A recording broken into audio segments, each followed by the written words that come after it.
রাম নারায়ণ রাম, এ যুগের যুগ অবতার আমার পরম পিতা জন্মসিদ্ধ ঠাকুর শ্রী শ্রী বালক ব্রহ্মচারী মহারাজের শ্রীচরণে আমার অনন্ত কোটি প্রণাম জানাই এবং সমস্ত শুভাকাঙ্ক্ষী মানুষকে জানাই আমার আন্তরিক শুভেচ্ছা, ভালোবাসা, অভিনন্দন।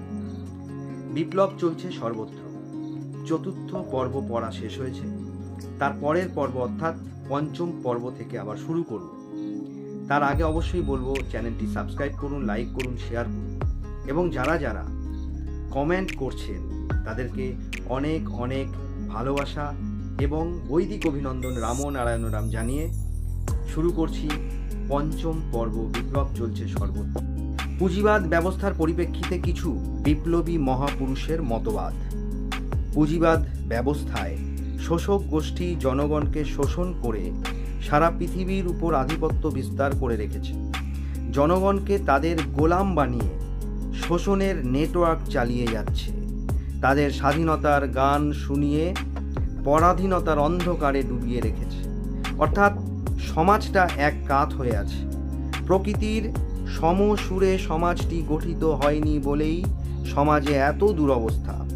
এর জন্য দায়ী মানুষ। তথাপি এই সংকটময় অবস্থা থেকে বাঁচতে হলে প্রকৃতির গ্রন্থ থেকে জ্ঞান অর্জন করে বিপ্লবের সুরে সমাজকে জাগিয়ে তুলতে হবে।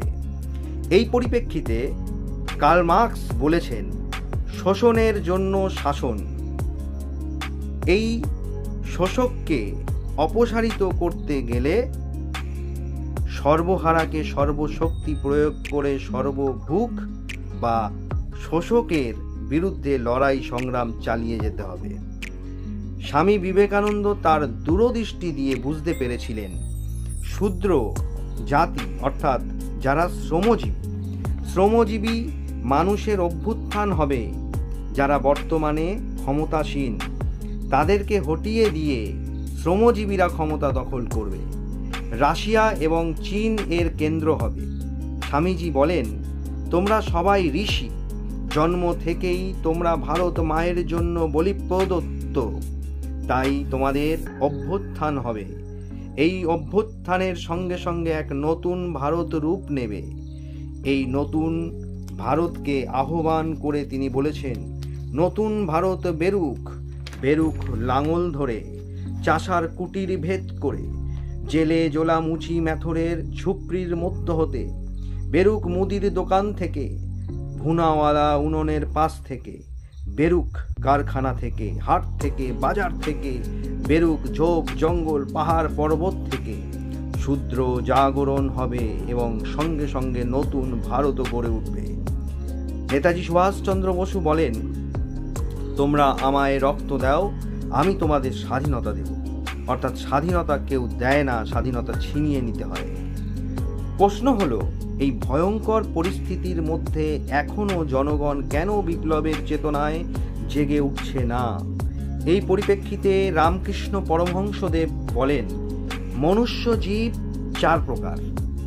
এক হচ্ছে বদ্ধ জীব, দুই হচ্ছে মুমুক্ষ জীব, তিন হচ্ছে মুক্ত জীব, চার নিত্য জীব। এক নম্বর বদ্ধ জীব সম্পর্কে কিছু আলোচনা করা হয়।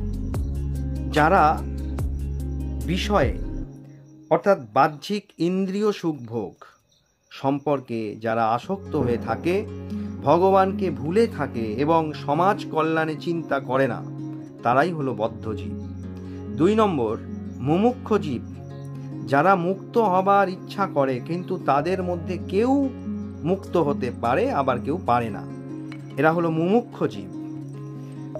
এবং মুক্ত জীব হলো যারা সংসারে কামিনী কাঞ্চনে আবদ্ধ নয়, যেমন সাধু মাহাত্মারা, যাদের মনে বিষয় বুদ্ধি নাই আর যারা সর্বদা হরিপাদ পদ্ম চিন্তা করে।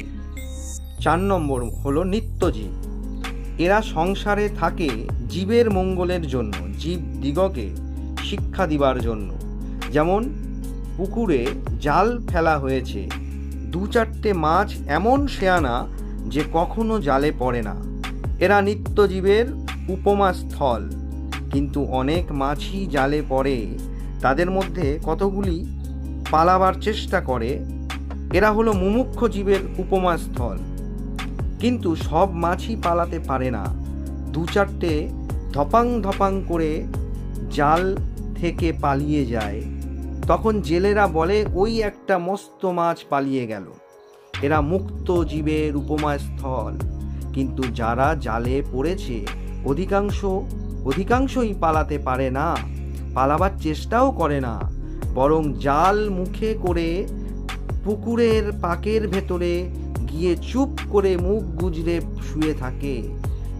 মনে করে আর কোনো ভয় নেই, আমরা বেশ আছি। কিন্তু জানে না যে জেলেরা হরহর করে টেনে আড়ায় তুলবে। এরাই বদ্ধ জীবের উপমাস্থল। বেশিরভাগই বদ্ধ জীব আমরা সবাই, চারিদিকে সব বদ্ধ জীবের মধ্যে আমরা সবাই পড়ে রয়েছি।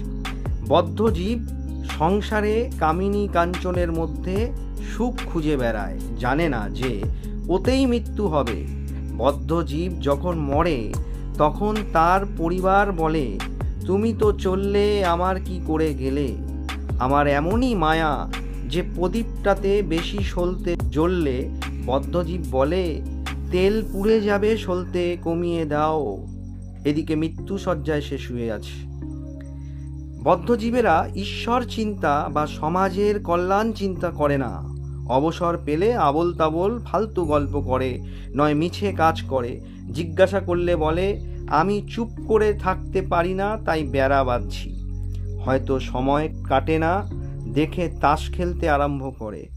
সকলের উদ্দেশ্যে রামকৃষ্ণ বললেন, মনকে যেদিকে নিয়ে যাবে মন সেইভাবেই গড়ে উঠবে।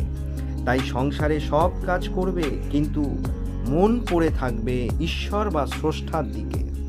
যিনি ঈশ্বর দর্শন করেছেন তার 4টি লক্ষণ আছে। 1 নম্বর বালকবধ, 2 নম্বর পিশাচবধ, 3 নম্বর জড়বধ, 4 নম্বর উন্মাদবধ। এই পর্যন্ত।